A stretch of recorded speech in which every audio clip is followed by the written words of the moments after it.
بسم اللہ الرحمن الرحیم۔ ایک سوال اور ایک جواب۔ سوال یہ ہے کہ جب کوئی شخص فوت ہو جاتا ہے تو جو اس کے جسم پر کپڑے ہوں تو ان کپڑوں کو کیا کیا جائے؟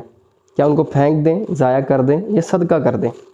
تو اس کا جواب یہ ہے کہ جو شخص فوت ہو اور اس کے جسم پر جو کپڑے ہوتے ہیں وہ کپڑے بھی اس کے ترکے میں شمار کیے جائیں گے، اس کی وراثت جو تقسیم ہونی ہے اس میں بھی شامل کیے جائیں گے وہ، ایون کہ اس کی چپلیں، اس کے رومال، اس کی ٹوپیاں اور اس کی دیگر چیزیں ساری جو اس کی ملکیت میں ہیں وہ سب کی سب اس کے ترکے میں شمار ہوں گی۔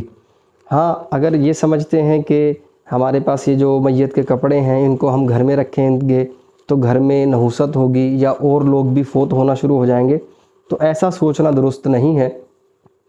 البتہ اگر ان کپڑوں کو صدقہ کرنا چاہتے ہیں تو پھر تمام ورثاء سے جو عاقل ہوں اور بالغ ہوں ان سب سے اجازت لے لی جائے اور اس کے بعد وہ کپڑے صدقہ کر سکتے ہیں، اس میں کوئی مذائقہ نہیں ہے، جبکہ یہ ضروری ہے کہ تمام ورثاء سے اجازت لے لی جائے۔